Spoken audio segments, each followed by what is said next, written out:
किन के पुत्र थे? बोलो जम के। देवकी और वो बोलो जम के बोलो जरा। देवकी और वसुदेव जी के। गोदी में किसके गए? अच्छे से बोलो जरा। यशोदा जी। यशोदा ने ऐसा कौन सा पुण्य करा था जो उसकी गोदी में गए? कारण क्या था? पुत्र जब देवकी और वसुदेव के हैं तो गोदी में यशोदा जी के कैसे चलेगा? कभी किसी विद्वत जन से तुम्हें पूछना था कि ऐसा यशोदा जी ने पुण्य कौन सा करा था? यशोदा जी ने पुण्य करा अपनी जगह पर है, पर यशोदा जी की जो मां थी जिसका नाम था पाटला देवी। क्या नाम था? पाटला देवी। यशोदा जी की मां, नंदराय जी की सास।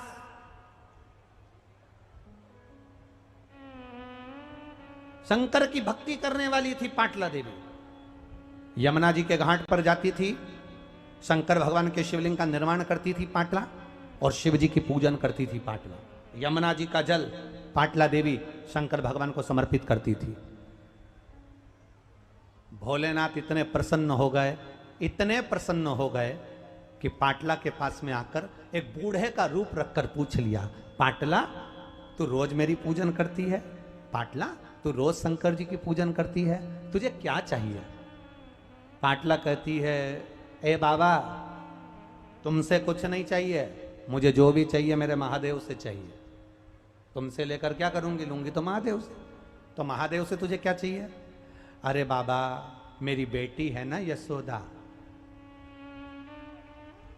हाँ, उसके घर में संतान नहीं है, उसके पति 60 साल के होने वाले हैं और मेरी यशोदा बेटी 55 की होने वाली, और उनके घर संतान।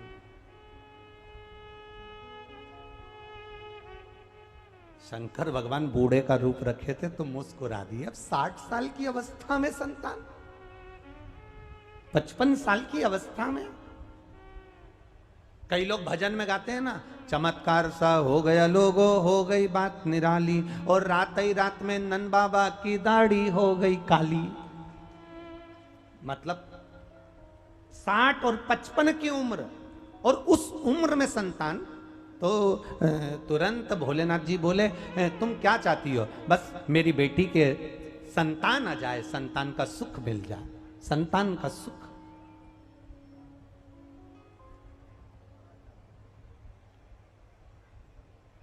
अब इतने में बूढ़े भोले मना नहीं करते बेटी आ जाए, पर बेटी आए, पर बेटा।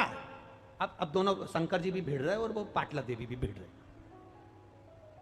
शिव जी ने मन में सोच लिया, मेरे मुख से निकला है बेटी आएगी, और इसने बेटा मांगा है तो बेटी की जगह बेटा भी आएगा, निश्चित है। शिव जी ने कह दिया, बूढ़े का रूप रखकर आए मेरे देवादिदेव महादेव ने कह दिया, तुम्हारी बेटी यशोदा को कह दो सावन के महीने में शंकर भगवान पर 1 लोटा जल चढ़ाना प्रारंभ करे, और सावन की जैसे ही पूर्णिमा आए उस पूर्णिमा पर संतों को भोजन कराए, उस भोजन में खीर और मालपुआ खिलाए, बस संतान आएगी। अब संत सारे के सारे नोते गए, नंद बाबा ने सबको भोजन करने बुलाया, भोजन करने बुलाया तो खीर मालपुआ बनाया, खीर मालपुआ बनाया तो नंद बाबा सबको मालपुआ परोस रहे थे। इतने में यशोदा जी अच्छा लंबा घूंघट करके, इतना इतना घूंघट कर यशोदा जी भी खीर की बाल्टी लेकर आ गई और संतों को खीर परोसने लगी। यशोदा जी के हाथ में चूड़े भरे हुए थे, पाँव पैजनिया, पाँव में बिछुड़ी, सिर में सुंदर फूल के गुच्छे,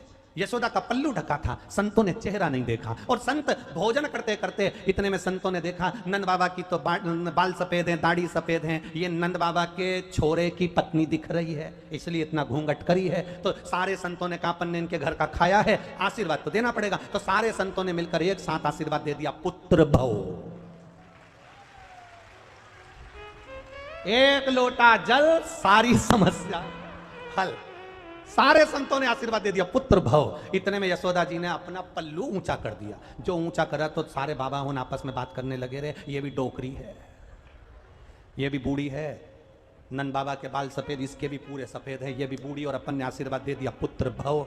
इतने में दूसरा संत खीर खाते खाते बोल रहा था। अब लोग पहचाने तो नहीं कि कौन था। खीर खाते खाते बोला कि कोई बात नहीं, भोजन करते करते अपन ने आशीर्वाद दिया है और इसने एक लोटा जल चढ़ाया है। अपन ने कहा पुत्र भव, तो बुढ़ापे में भी पुत्र आएगा, देगा तो महादेव देगा। कोई देगा तो महाकाल